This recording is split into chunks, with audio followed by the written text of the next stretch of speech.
The lecture hall floated in the center of Station Harmony, a massive structure that orbited between three suns. Inside, students from 40 different worlds sat in specialized chairs designed for their unique bodies. Some needed water tanks, others required heat lamps or cooling systems. A few floated in magnetic fields because they had no solid form at all. Deho sat in the back row with his tablet, trying not to draw attention to himself. He was human, which meant he was new here. Earth had only joined the galactic community 2 years ago, and most aliens still did not know much about his planet. That was fine with him. He preferred to listen and learn. 2 seats away sat Mirai, another human student.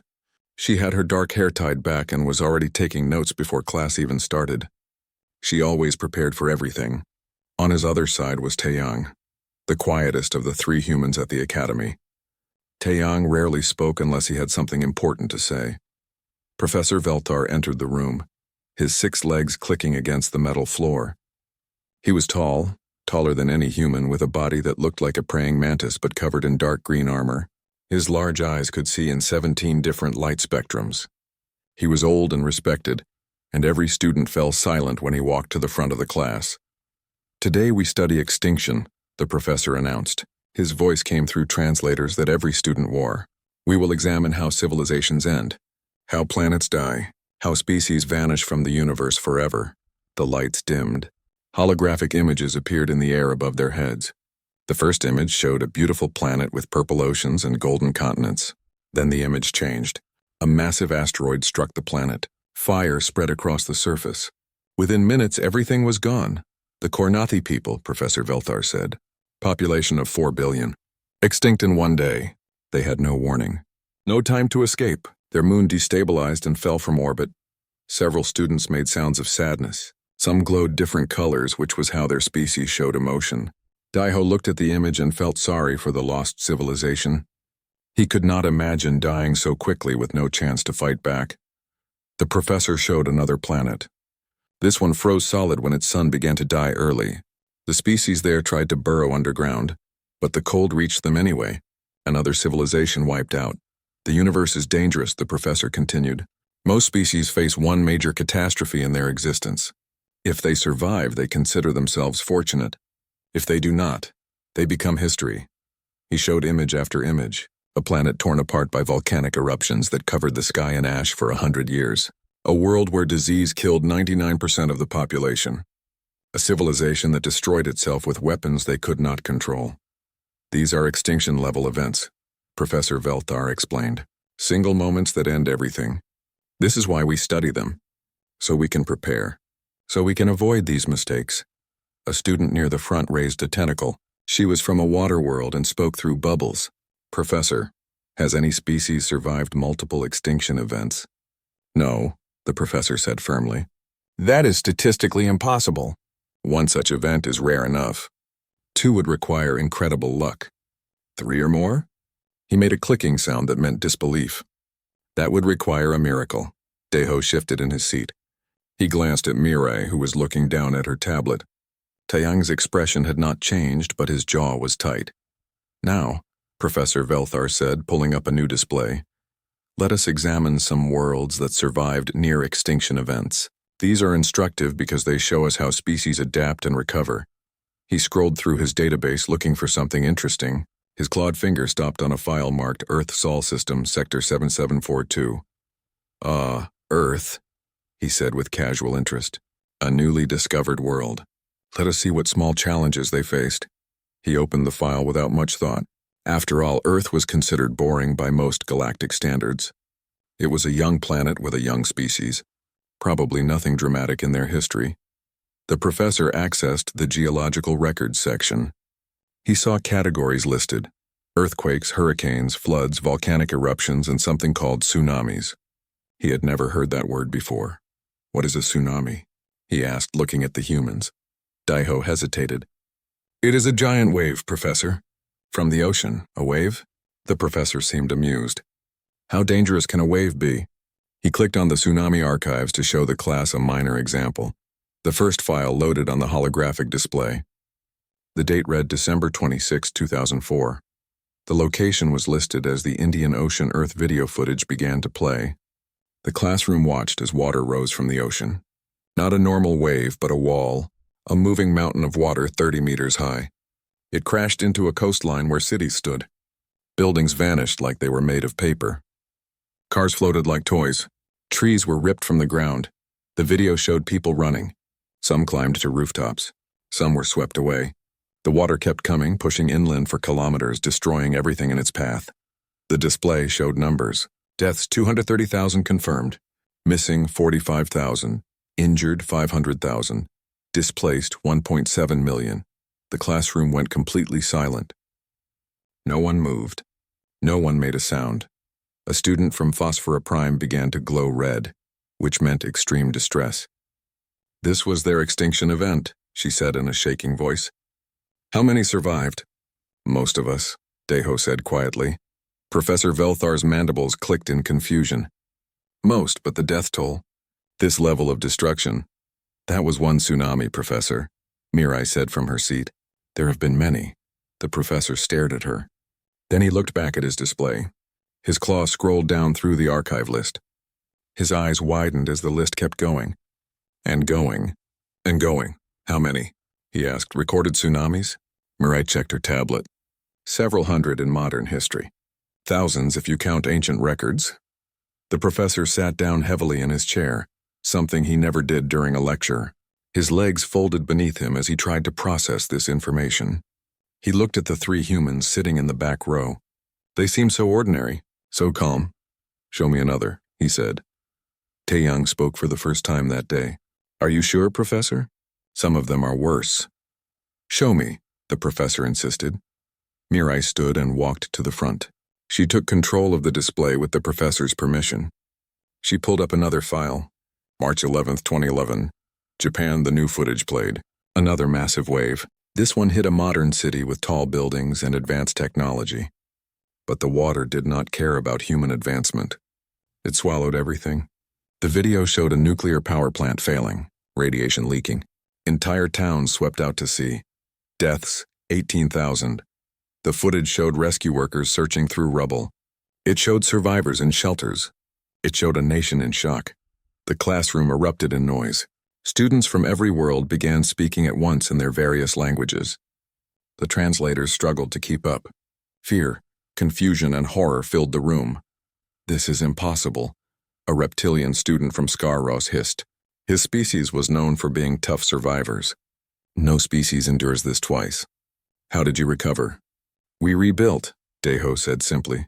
Professor Velthar stood again. His entire body was trembling. "These are extinction-level events.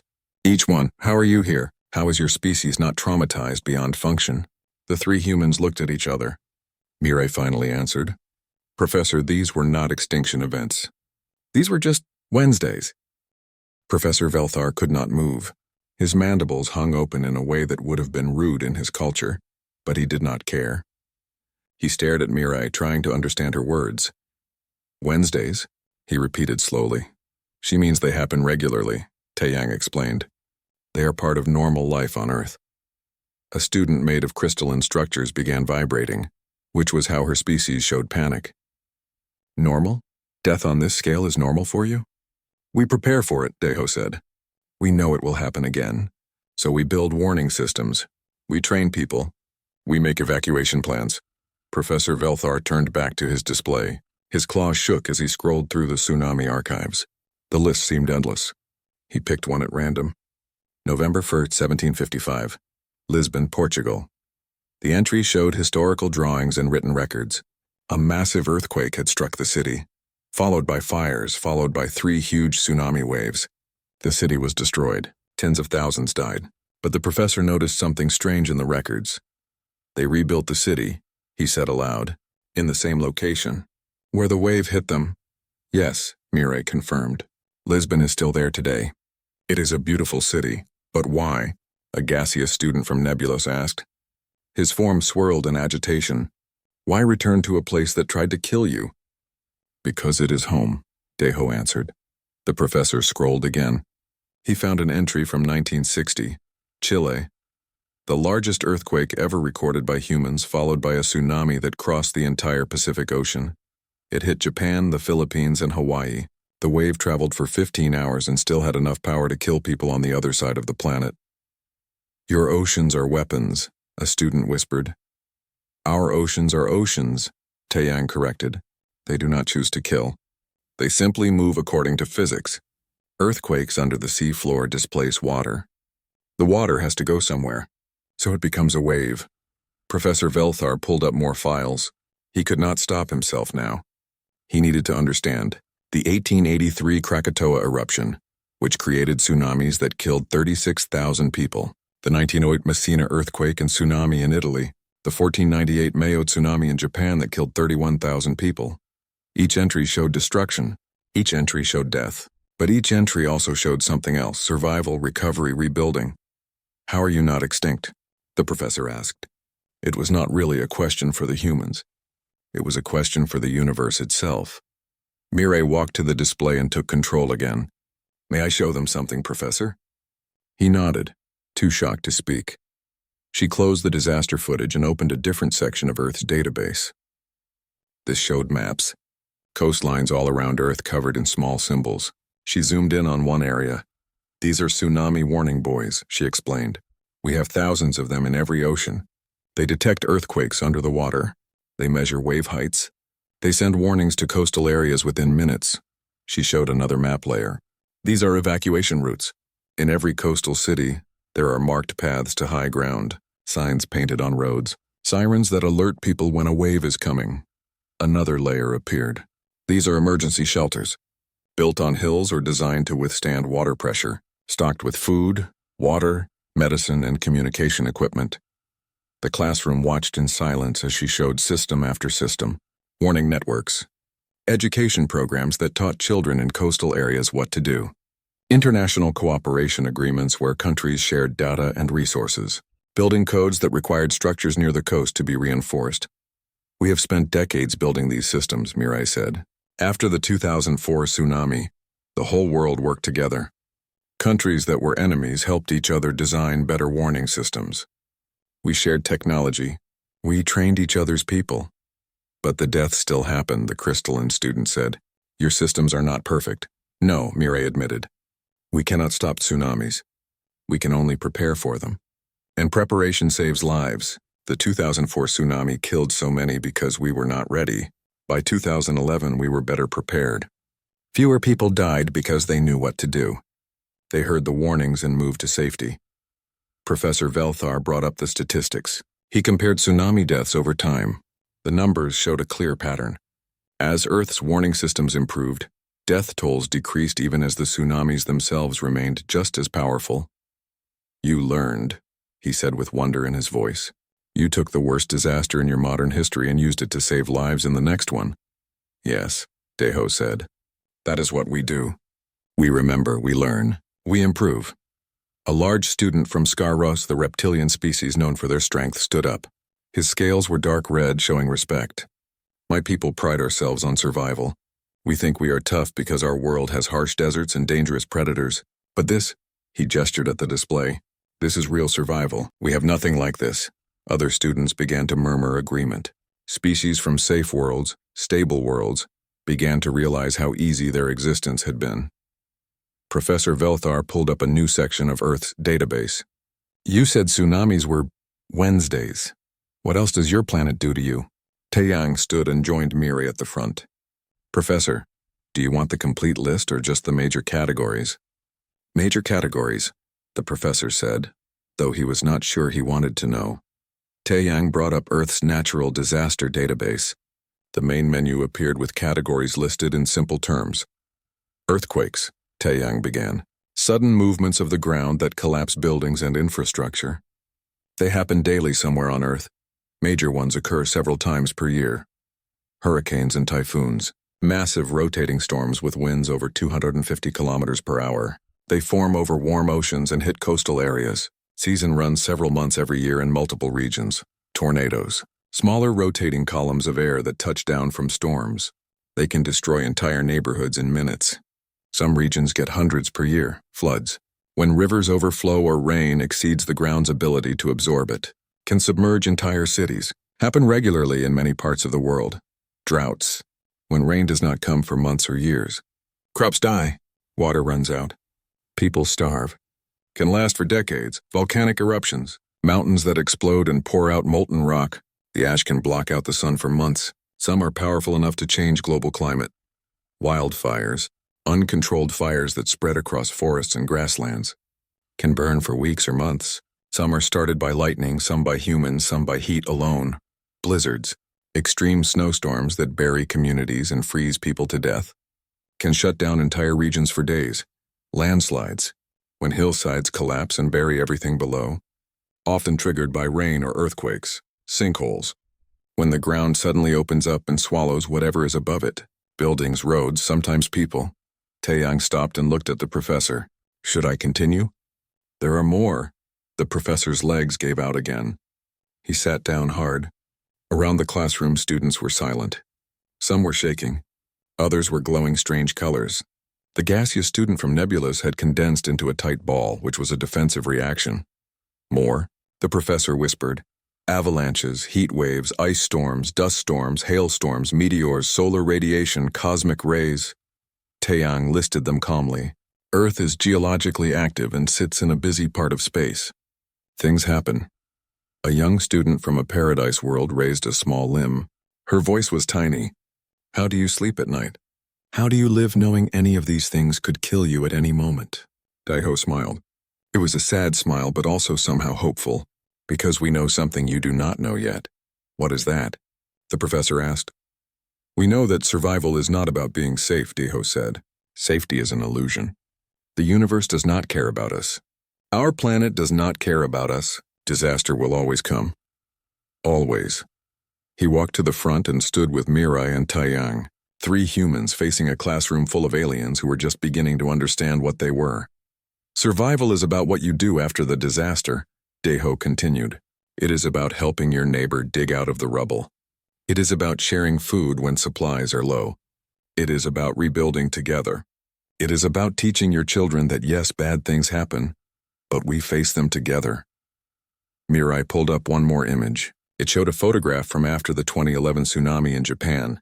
In the foreground was complete destruction, buildings reduced to scattered wood and metal. But in the background, people were working together, clearing debris, setting up temporary shelters. Searching for survivors, this is humanity, Mirai said. We do not survive because we are strong individually. We survive because we refuse to let each other face disaster alone. The class session should have ended 30 minutes ago, but no one moved. Professor Velthar had forgotten about time. Every student remained in their seat, staring at the 3 humans who had just revealed something impossible. A student from the water world of Thalassa spoke through her translation bubbles. Her species lived in calm, predictable oceans where the biggest wave was maybe 2 meters tall. I do not understand. After the first tsunami killed 230,000 people, why did anyone stay on the coasts? Why not move inland where it is safe? Mirai brought up a new map of Earth. She highlighted the coastal areas in blue. About 40% of humanity lives within 100 kilometers of a coast. That is over 3 billion people. The Thalassan students' bubbles popped in shock. 3 billion? Living in the danger zone, why? Because coasts are valuable, Taeyang explained. That is where the fish are, where the trade routes are, where many of our cities grew over thousands of years. We cannot simply abandon half our civilization because of risk. Instead, we learn to live with the risk. Professor Velthar pulled up his own data. According to galactic standards, any zone with a catastrophic event probability higher than 0.01% per year should be evacuated. Earth's coastal zones have probability ratings of, he did the calculation, 5 to 10% per year in some areas. That is 500 to 1,000 times above safe levels. Correct, Daiho said. We know this. Everyone who lives on a coast knows this, but we stay anyway. That is insane, a Scarrosian student said, though his voice held respect rather than judgment. Maybe, Daiho admitted, but it is human. Mirai changed the display to show footage from different time periods. After the 2004 tsunami, the fishing villages in Thailand could have been abandoned. The government offered to relocate people, but most refused. Within 5 years, the villages were rebuilt, better than before. She showed images of new buildings on stilts, reinforced walls, Community centers designed as vertical evacuation points that could withstand water pressure. They used what they learned. They adapted their construction. They created safe zones in the village itself.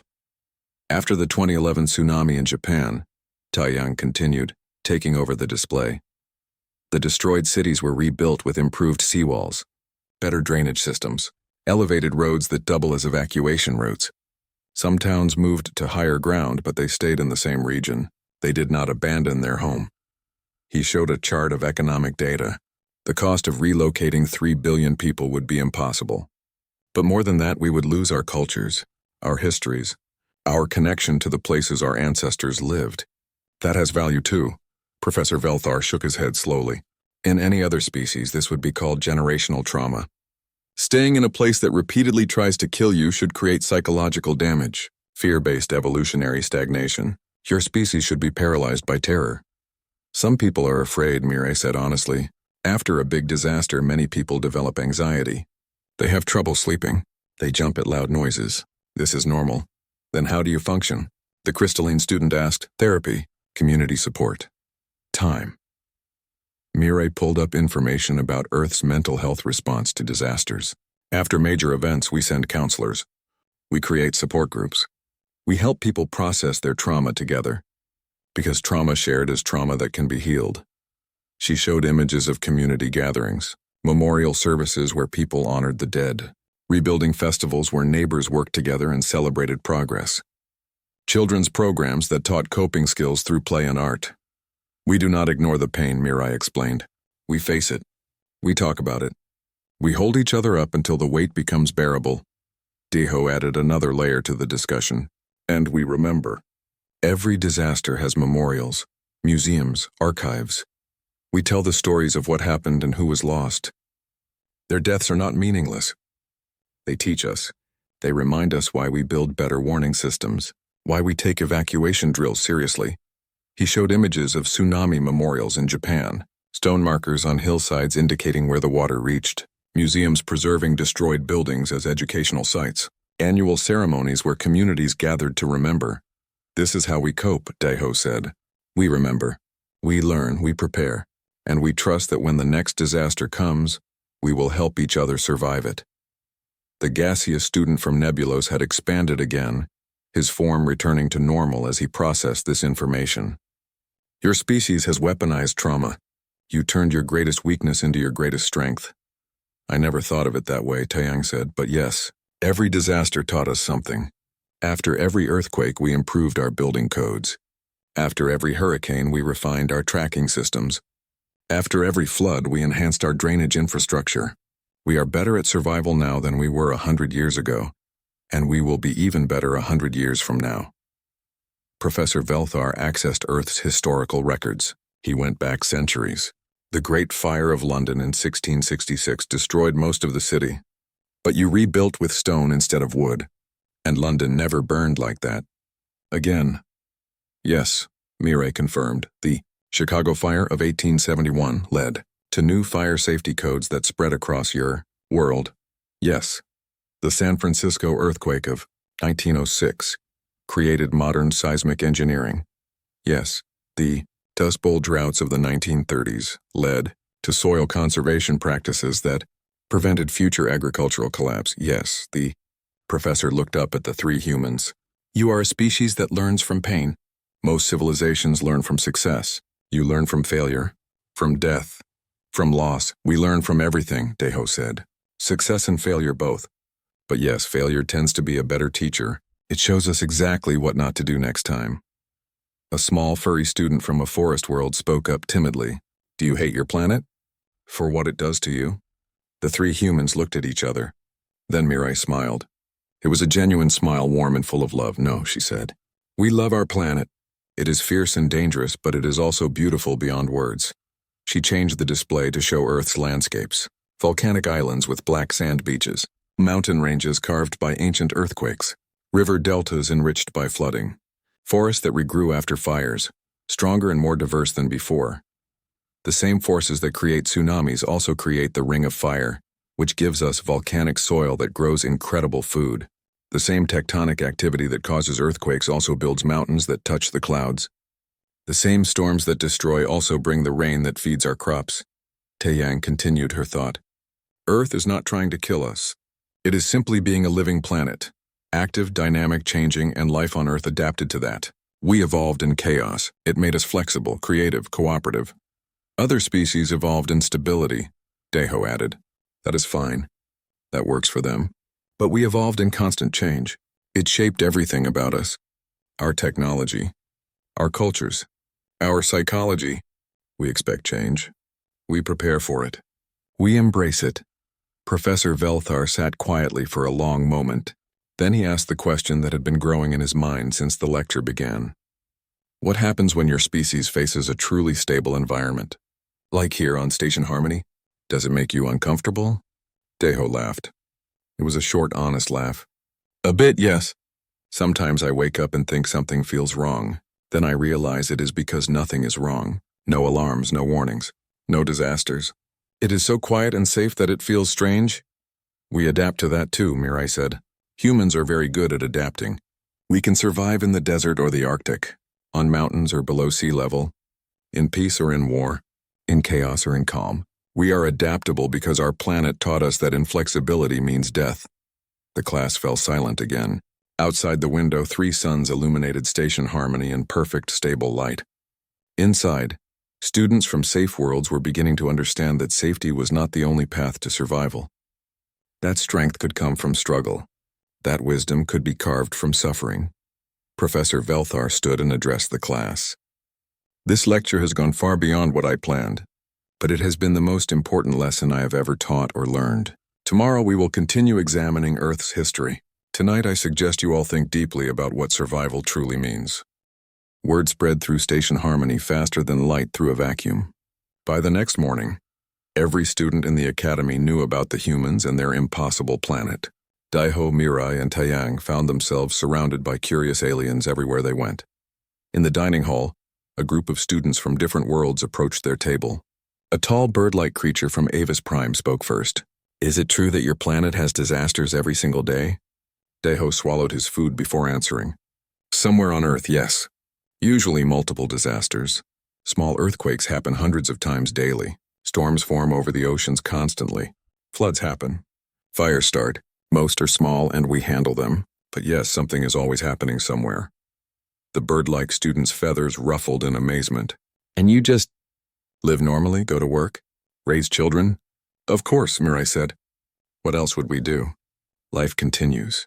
We cannot stop living because of what might happen. More students gathered around their table. The questions kept coming. How do human children cope with disaster drills? Are humans religious because they need to believe in something bigger than the chaos? How do human relationships survive when death is always close? Do humans have shorter life expectancies because of the constant stress? Taeyang answered the last question. Actually, human life expectancy has been increasing. We live longer now than ever before in our history. About 80 years on average.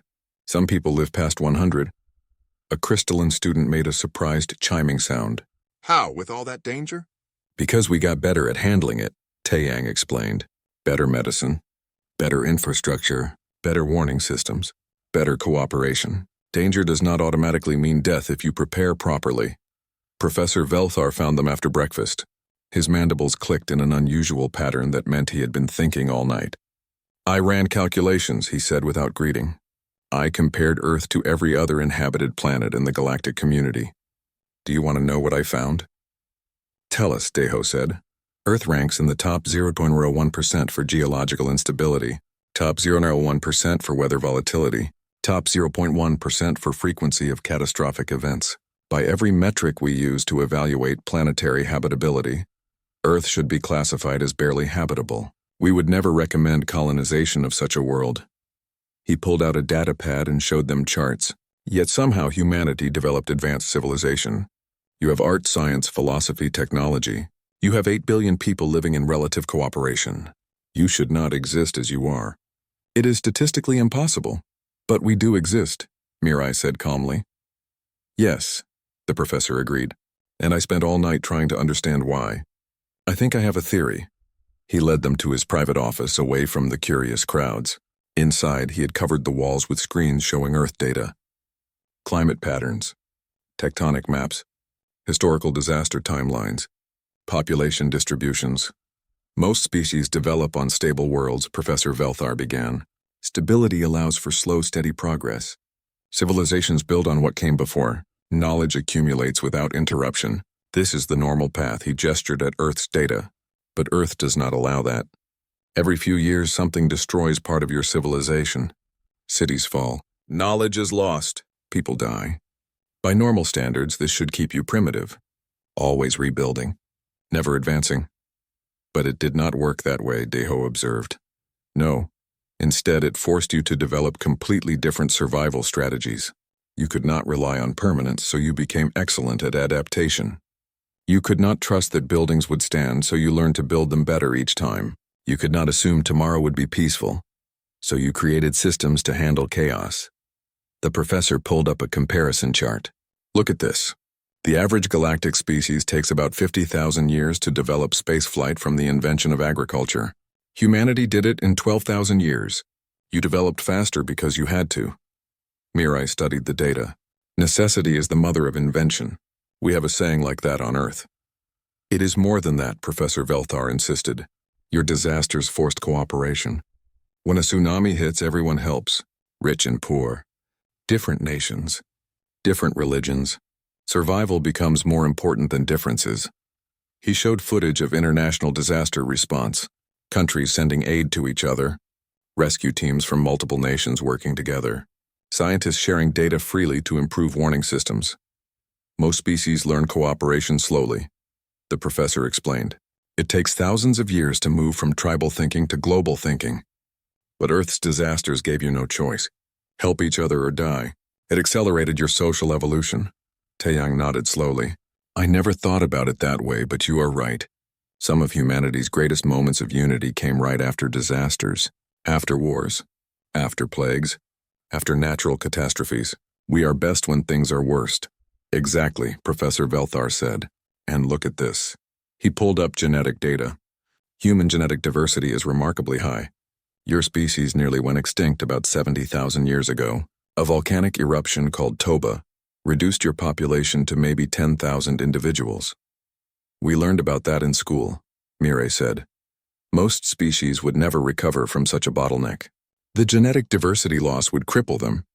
But humanity survived, spread across the entire planet, and thrived. Do you know why? The three humans shook their heads. Because the survivors were the most adaptable ones, the ones who could handle extreme change, the ones who cooperated and innovated. Toba did not weaken your species. It filtered it. It made you stronger. The professor pulled up more data, archaeological records, ancient disaster sites, evidence of early humans surviving ice ages, droughts, floods, and volcanic winters. Every disaster in your history removed the individuals who could not adapt and strengthened the ones who could. Over 300,000 years you were forged by catastrophe. You are not survivors despite your planet. You are survivors because of your planet. Deho felt a chill run through him. We are a product of our environment. All species are, Professor Velthar said. But Earth is an extreme environment.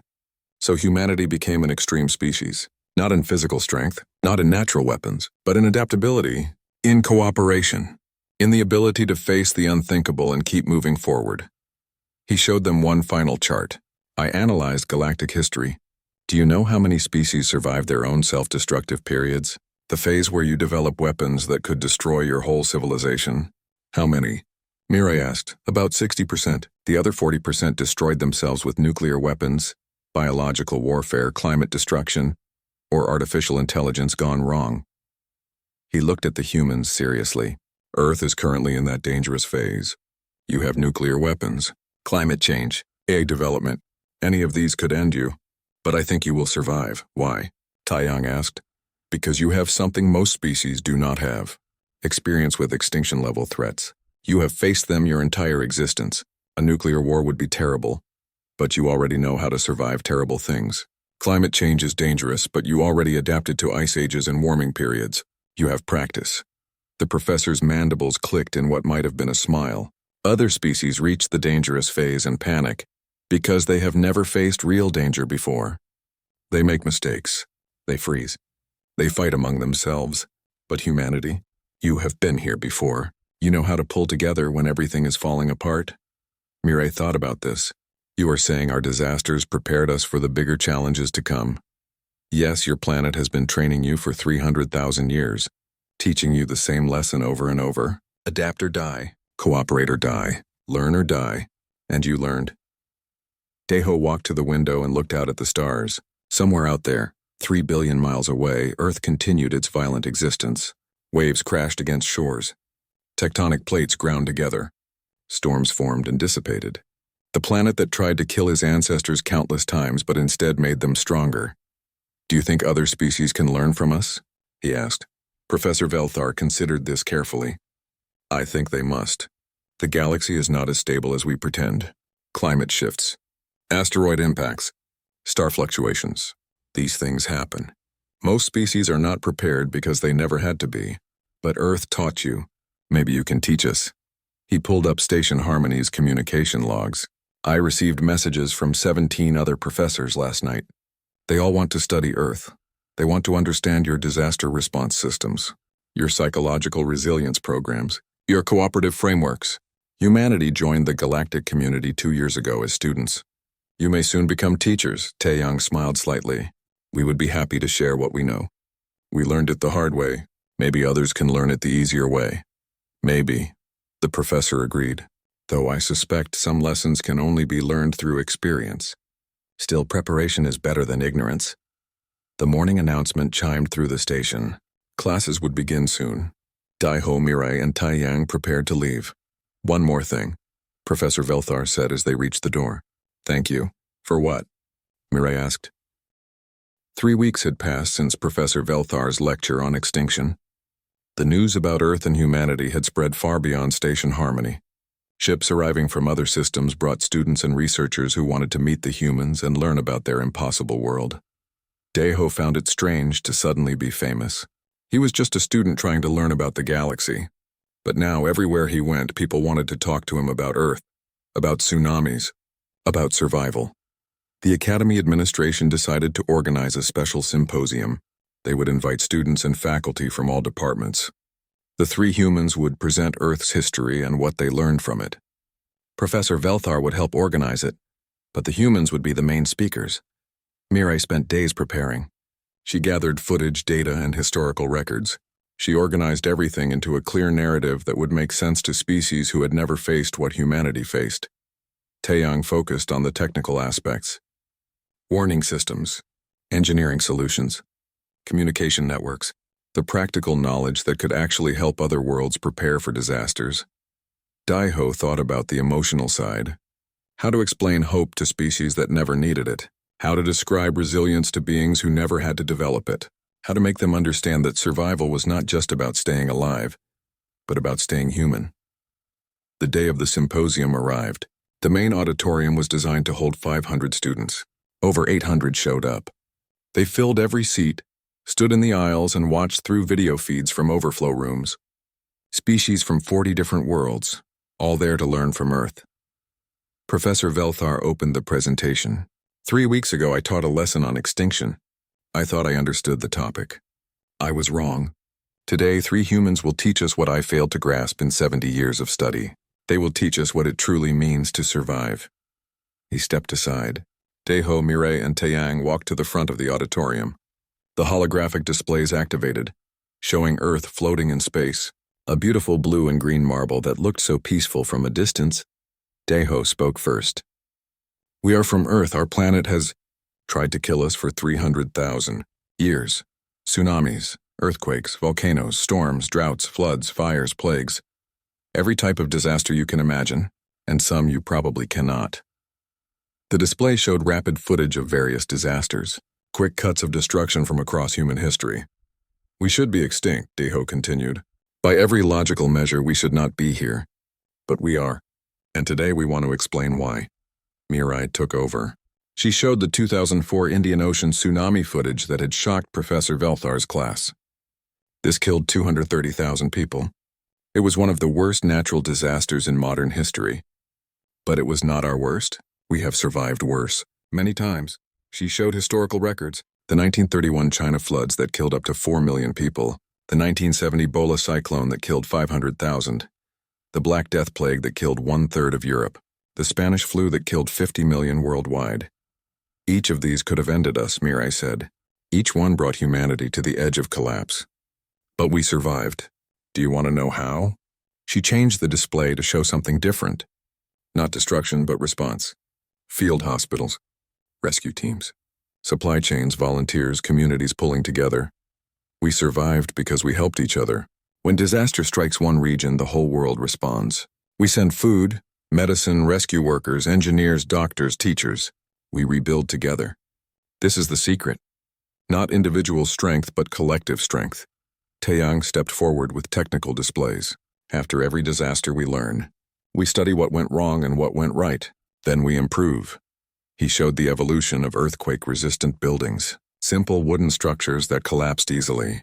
Then brick and mortar that was better but still failed. Then reinforced concrete. Then flexible steel frameworks that could bend without breaking. Then base isolation systems that let buildings move independently from the shaking ground. Each improvement came from failure, Taeyang explained. Buildings collapsed, so we made them stronger. Those buildings collapsed in different ways, so we made them flexible. We kept learning until we created structures that can survive magnitude 9 earthquakes.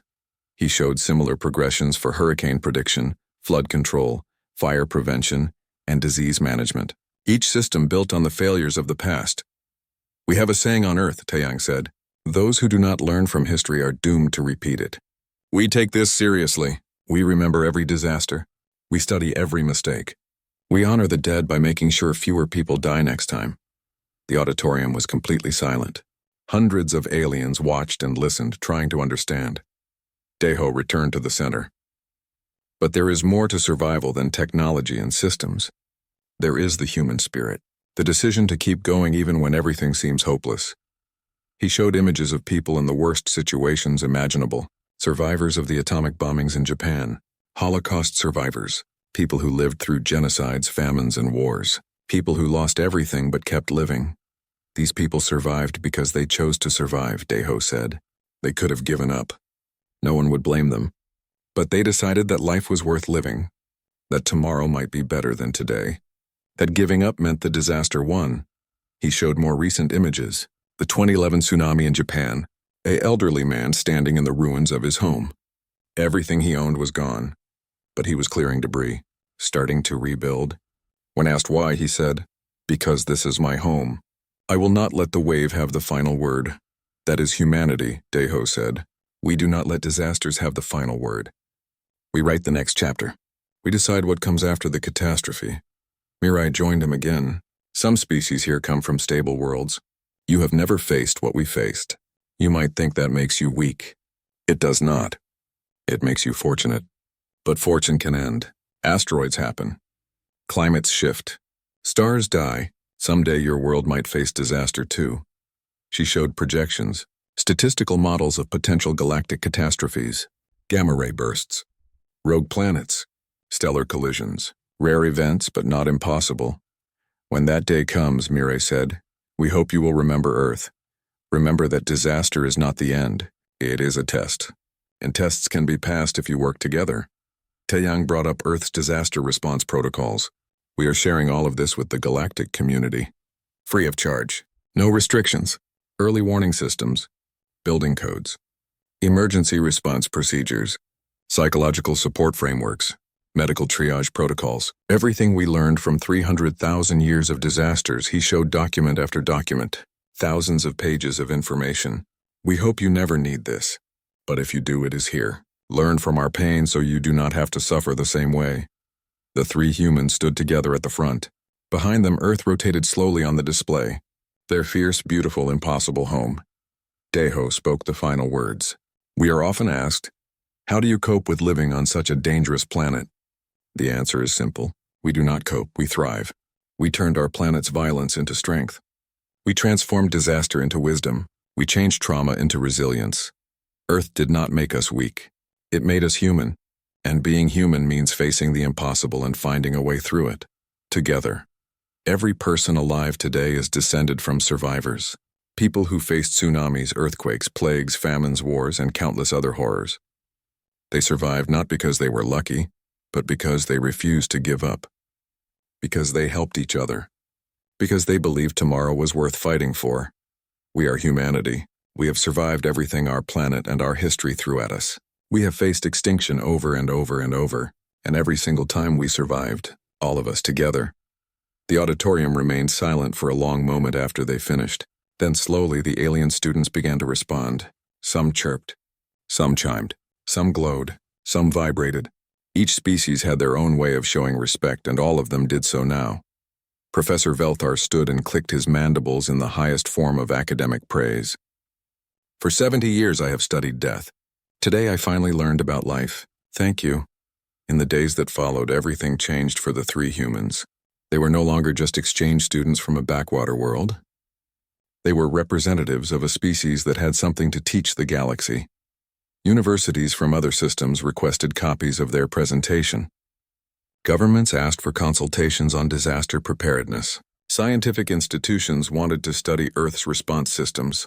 Even species from the safest worlds wanted to learn, because they understood now that safety was temporary, but knowledge was forever.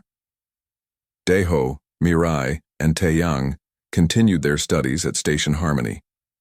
But in their free time, they began teaching others, sharing what Earth had learned, preparing the galaxy for the disasters that would inevitably come. One evening, the three of them sat in the observation deck, looking out at the stars. Somewhere out there was Earth, their violent, patient teacher, the planet that forged them into something the galaxy had never seen before. Do you think we made a difference? Mirai asked quietly. Maybe, Taeyang said. Time will tell. Daeho smiled.